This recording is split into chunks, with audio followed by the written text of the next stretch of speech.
deal with you have a secret and you have to say that to the person because you want a clear view of your feelings. So you have to confront your feelings in front of her or him. So there's a confrontation in front of him. Parang kayo, magsalita kayo, yung kumportahin mo siya sa mga bagay na may gusto kong sabihin sa kanya, parang diretso, straight to the point yun. Nang dumating si Tibo sa bahay, si Jason naman paalis papunta sa kanyang radio guesting. Bye-bye, sirs! Nang maiwan sina Tibo at Melay, nagbukas ito ng saloobin sa kaibigan. Kaya mga babae papatiros, nang landi lang sila. Ba't anak nila? Ba siguro yung mga babae, idol lang talaga nila si... Pero wala namang gusto si Tipay. Wala naman palang gusto. Wala talaga yan. Ikaw ba? Kita mo naman. Sa kanya? Wala man siguro. Hindi lang ako makakomment lagi nga. Pero sa akin kasi, pag si Jason, wala ka, nagpapasounds doon. Yung kanta niyo, You Are the One. You Are the One. Yun ang gusto niya talaga. Tapos hindi namang babae. Nilalayuan niya. Layuan niya siguro.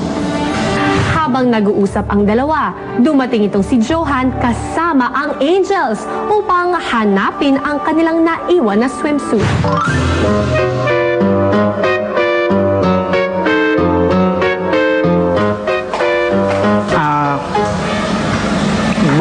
Milay, pwede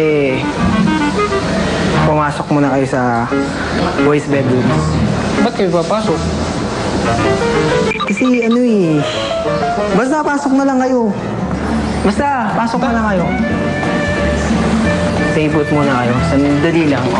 Basta, kailangan dito muna. Ayoko na lumabas, itulog na ako. Pagkapasok ni Melay sa kwarto, pumasok na rin ang Angel sa loob ng bahay upang hanapin ang kanilang naiwang swimsuit. Oh, ano yan?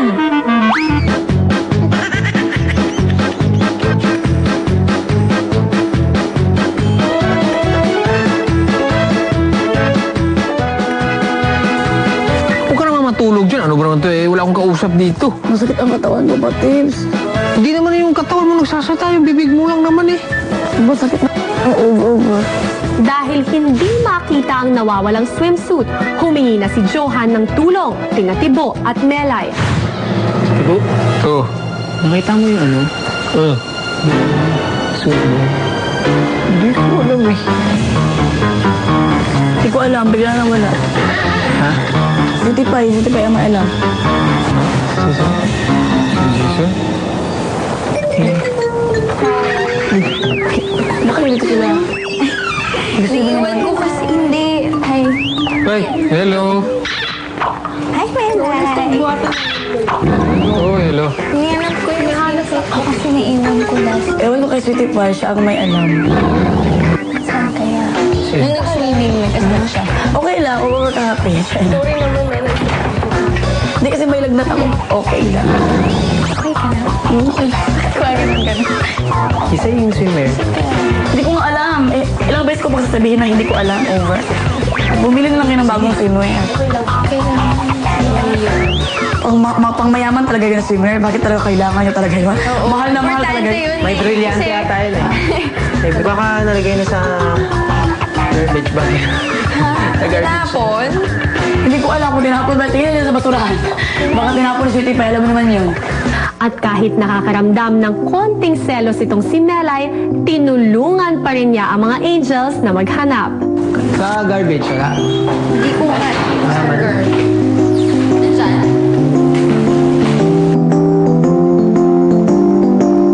Eunice? Naku, nakita ko na. Nakita ko na. Wala talaga? Sa basurahan? Pag tinapos... Wala tinapon si Sweetie Pie. Saan? Saan nakita? Sa trash can. Sa basurahan? Kaya talaga pinag-abalahan nyo talaga. Sana pinakuha nyo lang sa mga staff. Supot. Ayaw nga kami papasukin. Totoo na eh. Bago umalis, may inabot na sulat si Debbie kay Johan para kay Jason. Papigay kay ano? Ha? Thank you. Sige! Ano yung utang? Bye-bye. Bye-bye, Melay. Bye-bye. Ang bait-bait ko talaga ang sexy nyo. Ang sarap niyong, Oh, sige. ang sarap niyong i-kiss. Perfect. Sama ko. Ay, babalikan pa ka si Jason. Baka naiwan niya si Jason. Baka gusto niyo dalhin. Oo nga eh. Pwede. Chokes lang. Sige. Bye-bye! Ganda mo, sobrang ganda. Bye. Wala akong pakialam sa mga babaeng yun. I don't care. Care. Ay, manood tayo sa labas. Ayoko na manood. Bakit? Bakit? Galit ako.